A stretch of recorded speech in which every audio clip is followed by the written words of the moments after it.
तो परमात्मा कहा करते थे कि भाई ये गुरु जो हैं ये नीम हकीम हैं, तुम्हारे गुरु पूरे नहीं हैं और पूरे गुरु बिना बात बने को नहीं। अब ये बात परमात्मा की धीरे धीरे काफी चर्चा का विषय बन गया। एक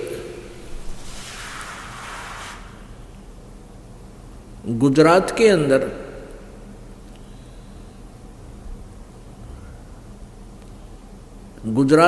एक भरूच शहर है, भरूच डिस्ट्रिक्ट, और भरूच डिस्ट्रिक्ट से 12 किलोमीटर लगभग एक मंगलेश्वर गांव है, और वहाँ पर ये नर्मदा नदी एक टापू बना देती है। जमीन का एक 800-900 एकड़ का जो क्षेत्र है उसके चारों तरफ से यानी दोनों तरफ से जाके आगे मिल जाती है, उसको अपने घेरे में डाल रखा है, उसको टापू बोलते हैं।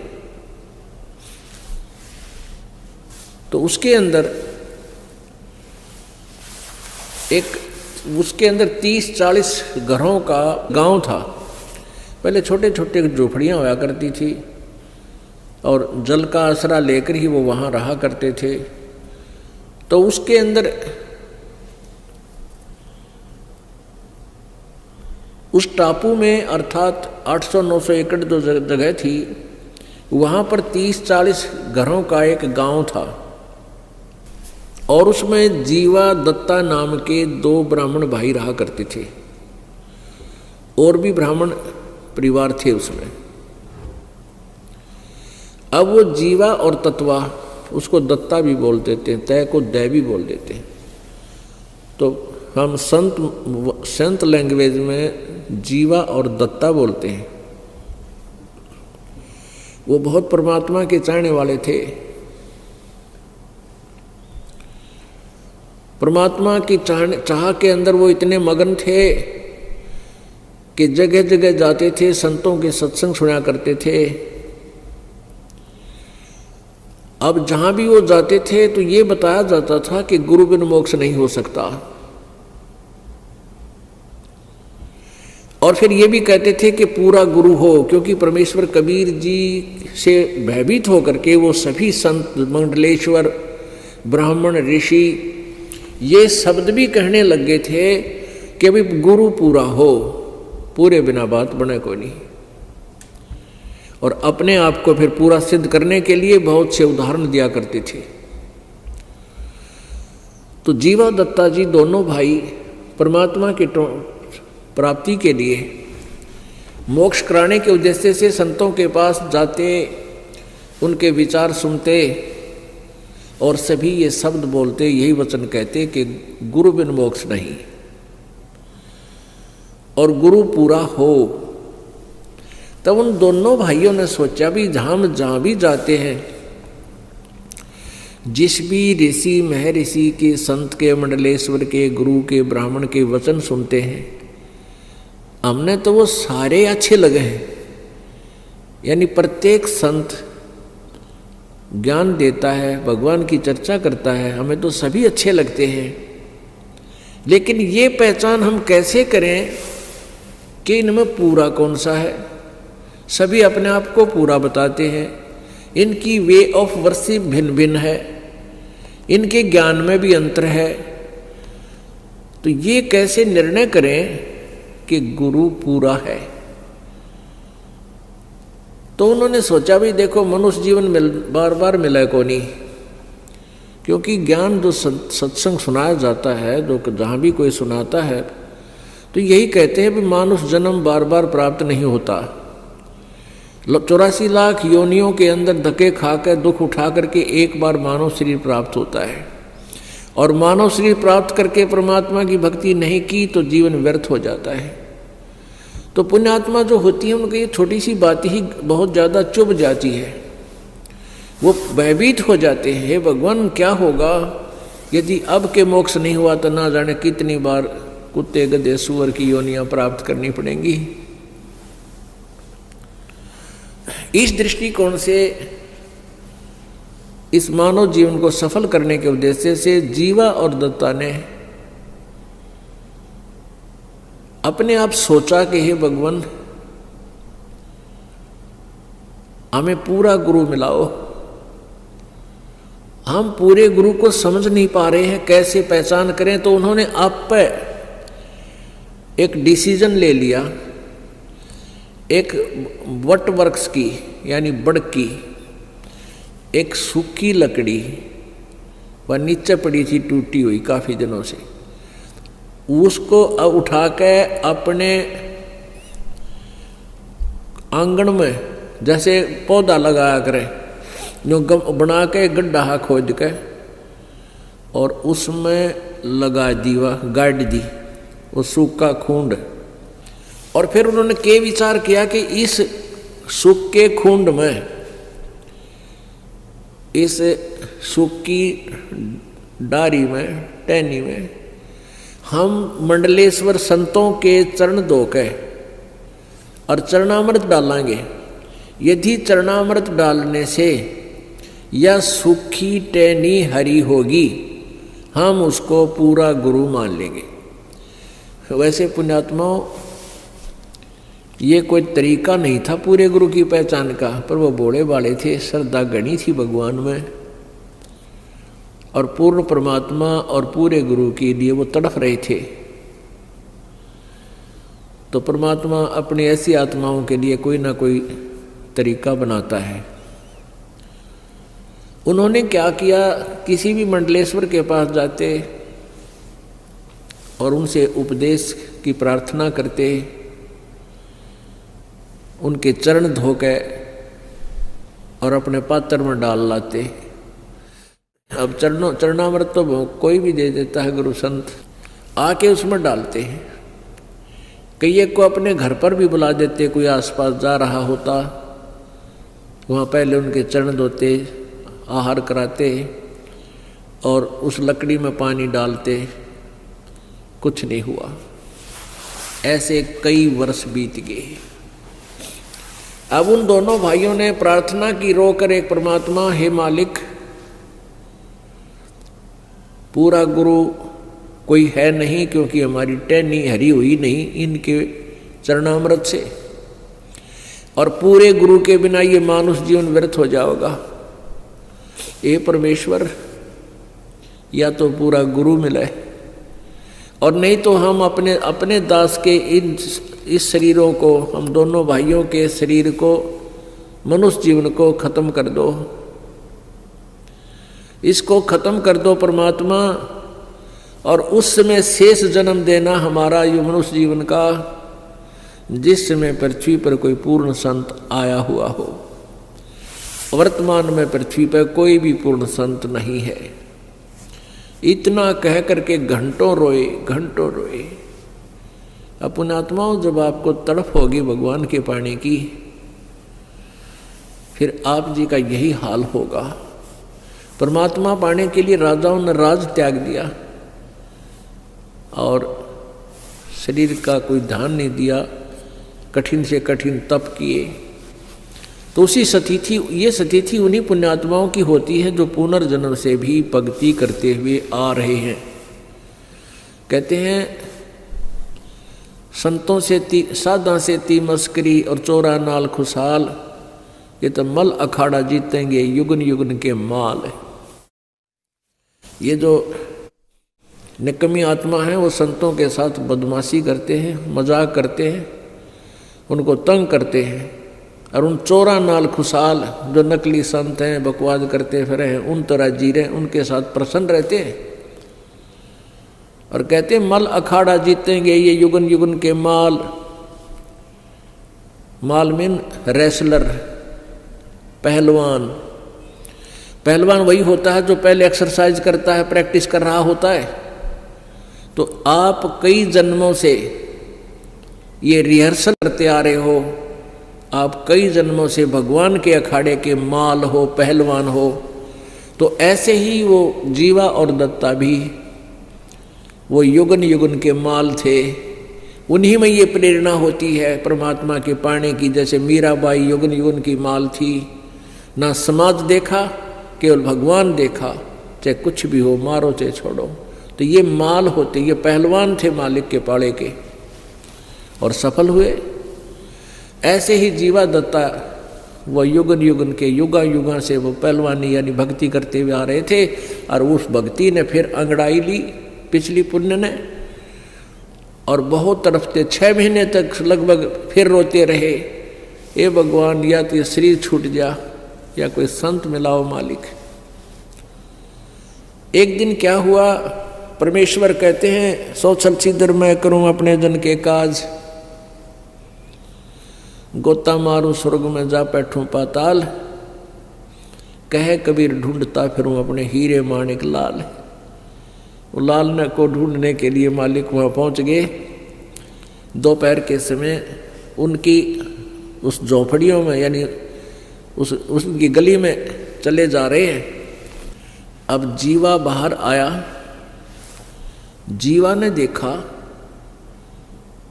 कि एक संत आ रहा है। उसने अपने भाई से जाकर कहा कि भाई एक संत आ रहा है, आपकी आज्ञा हो तो उसे बुला लाऊं। अब दत्ता ने कहा कि भाई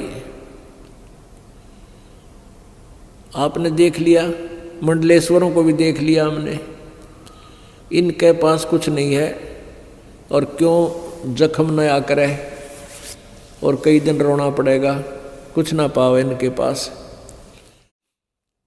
अब वो क्या देखा कि वो परमात्मा उनके गली के उनके घर के आगे से आगे को चले गए, जैसे किसी का घर पूछ रहे हों, ढूंढ रहे हों।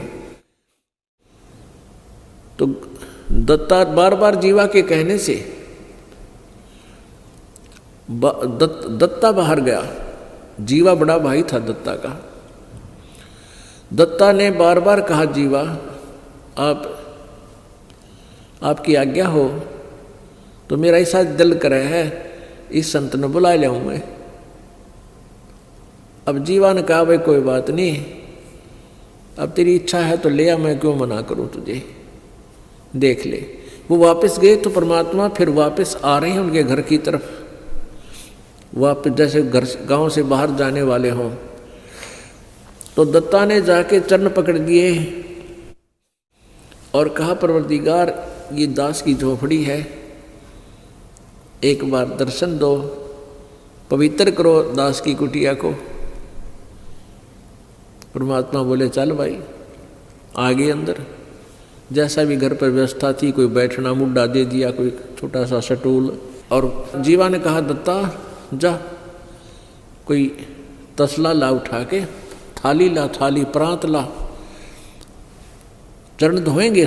महाराज आए, भगवान आए, यानी संत आए हैं। संत तो परमात्मा का रूप होता है, उनका ट्रेनिंग थी वह डेली की। चरण धोए पानी से। और जीवा ने कहा, दत्ता संतों के चरणामृत को कहीं ऐसे वैसे नहीं डालना चाहिए, वहाँ पौधे में डाल दिए, उसमें पौधे में। अच्छा जी। अब दत्ता ने जाकर वो ज्यों ही पानी डाला उस तसले से, प्रांत से, जैसा जिसमें पात्र में डाल रखा था, और पानी डालते डालते ही कोपल फूट आई उस बट वृक्ष की टहनी के। बोलो सतगुरुदेव की जय।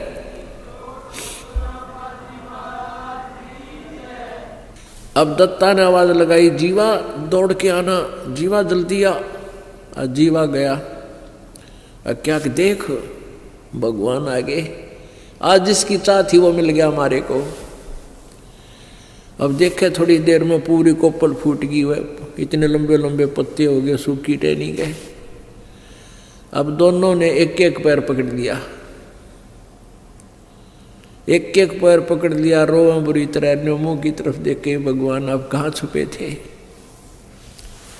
हे परमात्मा आप कहाँ छुपे थे, हमने तो सोच लिया था कि ये जीवन बर्बाद होगा, और यही प्रार्थना करते थे, भगवान या तो इस जीवन हमारा अंत कर दे, इस मनुष्य जीवन का, फिर दे देना जीवन, फिर जन्म देना मालिक जब कभी परम संत यहाँ आए हों। हमने सोच लिया था इस पृथ्वी पर कोई संत नहीं रहा। परमात्मा ने कहा कबीर जी ने कि भाई बच्चा, अगर पृथ्वी पर संत ना होगा, इसमें आग लग जाएगी, यहाँ रह नहीं सकता प्राणी। ये तो संत यहाँ मैं रखता हूँ एक आध अपना भक्त, प्यारी आत्मा, या स्वयं आता हूँ, जिससे पृथ्वी पर बैलेंस बना रहता है। और बेटा जब पृथ्वी पर संत नहीं होगा तो इसमें आग लग जाएगी, पूरी पृथ्वी कट कर मर जा, आपस में इतना बुरा हाल हो जाएगा। तब उन्होंने कहा कि हे परमात्मा, हमने तो आपकी बहुत इंतज़ार करी, आप नहीं आते तो हम 6 महीने और ज़्यादा जीवित रहते, क्योंकि सूख का कांटा हो गए थे और उनका जो है बुरा हाल था। अब दोनों ने उपदेश लिया, अब उपदेश लिया, ज्ञान सुना, सबसे न्यारा ज्ञान और सबसे न्यारा भगवान। उस ज्ञान से परमात्मा आते रहे, उनको ज्ञान सुनाते रहे, आते रहे, ज्ञान सुनाते रहे। कुछ दिनों में वो ज्ञान से परिपक्व हो गए। वो उस ज्ञान को फिर सुनाने लगे अपने ब्राह्मण वर्ग में। अब ब्राह्मण वर्ग तो राम और कृष्ण तो परमानने को नहीं, शिव जी तो ज़्यादा किसी की सुने नहीं, भैरव भूत की भी पूजा करवावे। अब उन्होंने पूछा भी तुमने गुरु कौन बना लिया, ऐसा नास्तिक जो ब्रह्मा विष्णु महेश से भी अलग कोई भगवान बताता है। तो उन्होंने बताया कि बनारस में, काशी में हमारे यानी परमात्मा ही आए हुए हैं, वो पूर्ण ब्रह्म है, पूर्ण परमात्मा है कबीर जी। परमात्मा आएंगे तुम्हें मिलवाएंगे। तो परमेश्वर फिर आगे अपने भक्तों को संभालने के लिए जीवा दत्ता ने गांव वालों से कहा कि आ जाओ, आज भगवान आए हैं। अब ज्ञान तो सुना नहीं, शुरू से ही पूछने लगे तू कौन है, तेरी जाति क्या है। वो ब्राह्मण लोग बोले तूने हमारे भाइयों को, हमारे धर्म के लोगों को मिसगाइड कर दिया है, तू मुसलमान है या क्या है। परमात्मा ने कहा जात ना पूछो संत की, पूछ लीजिए ज्ञाने, मोल करो तलवार का, पड़ी रहन दो म्याने। लेकिन नहीं माने। परमात्मा ने कहा भी मैं जुलाहा हूँ और कबीर मेरा नाम है और काशी में रहता हूँ। वैसे मेरा मूल ठिकाना सतलोक है। अब सतलोक उन सुना नहीं कदे, वो सतलोक न समझे के कहने लगे अच्छा धानक है तू, धानक है? कहाँ पक्का धानक हूँ भाई, सारी सृष्टि की रचना बनाने वाला भी मैं ही धानक हूँ और कपड़े बुनने वाला यहाँ पर भी मैं धानक हूँ। सब उठकर चले गए। फिर उनका एक मीटिंग हुई, पंचायत हुई। कहने लगे भाई जीवा दत्ता को जाति से डाल दो, ये तो धानक का चेला बन गया, इसने तो हमारे जाति का नाश कर दिया, एक शूद्र का चेला बन गया, हम कहाँ मुंह दिखाएंगे। उनने कर दिया फैसला, सुना दिया फरमान कि जीवा और दत्ता का आपस में भाईचारा बंद, ओका पानी बंद और कोई नहीं बात करे इनकी। इन तय सब जगह चिट्ठी लिख कर भेज दी। अब दोनों बहुत दुखी हो गए, लेकिन ज्ञान ऐसा है परमात्मा का, सारा संसार रुष्ट हो जावे, ये मार्ग नहीं छूट सकता। फिर वो माल थे, मीराबाई की तरह युगन युगन के माल थे, पहलवान थे, और माल वही हो जो सबने ढा दे। तो उनको कोई यूँ तो हुई कि ये होता गया गलत, फिर कोई बात ना, परमात्मा चाहिए, हमने वो मिल गया।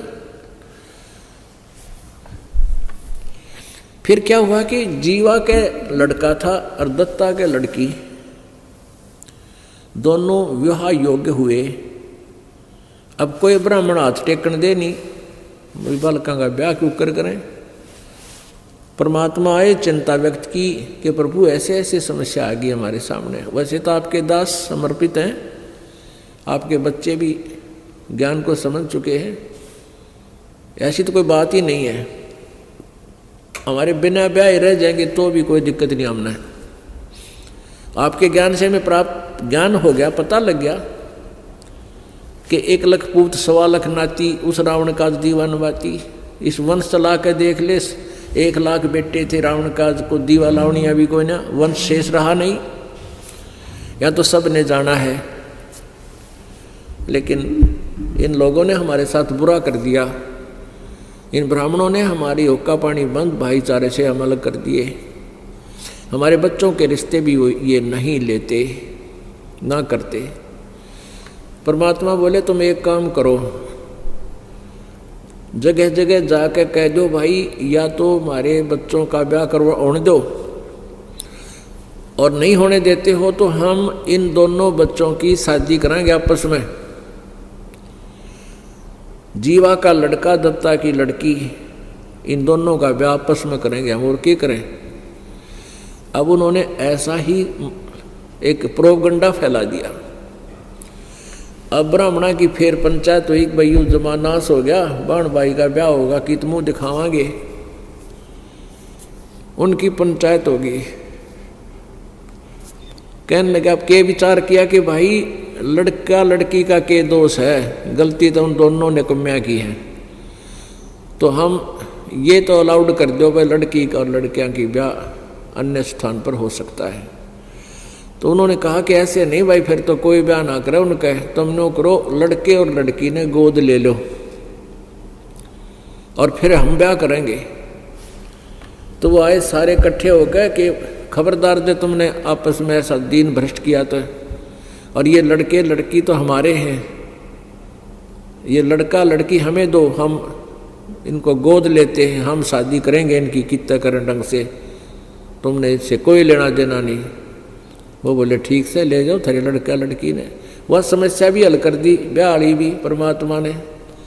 उन आप पे ब्याह कराया,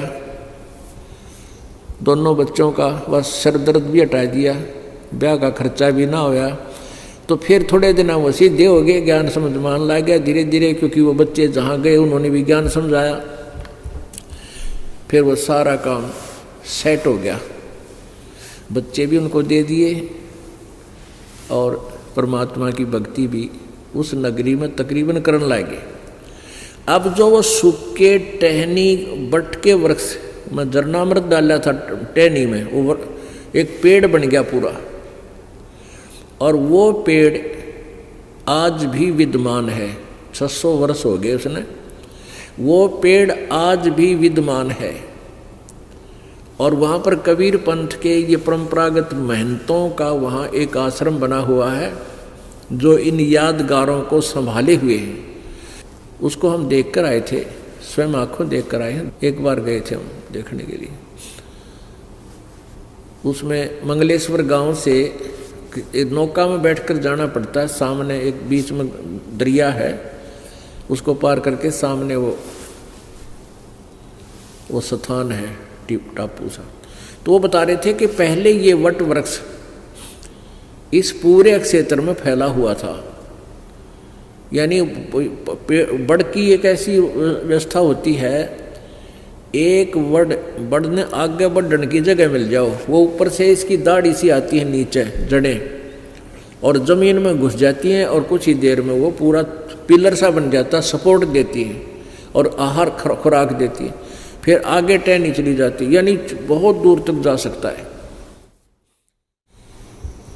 लेकिन अब उसको काट पीट कर दोबारा वहाँ खेती करने लगे, और वो थोड़ी सीमा में रह रहा है 2 एकड़ जमीन में।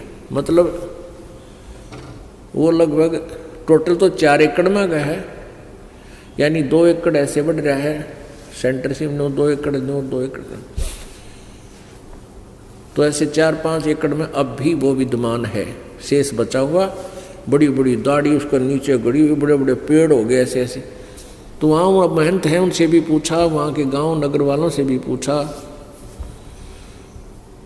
तो उन्होंने यही बताया कि ये कबीर परमात्मा जी या जीवा दत्ता नाम के 2 भाई ब्राह्मण भाई रहते थे, उनको ज्ञान दिया था। उन्होंने एक शर्त रखी थी, उस कारण से ये वह सूखे वृक्ष की टहनी ये पेड़ रूप धारण करेगी। आज भी वे प्रमाण वहाँ विद्यमान है। पुण्यात्माओं, परमात्मा हमें यही बताते हैं कि पूरा तो गुरु हो और फिर सत्संग अवश्य अटेंड करे, उस संत के फिर चरणों से दूर ना हो। परमात्मा पाने के कुछ फार्मूले बताए हैं। द्वार धनी के पड़ा रहे, धक्के धनी के खावे, 100 काल झकझोल ही पर द्वार छोड़ ना जावे।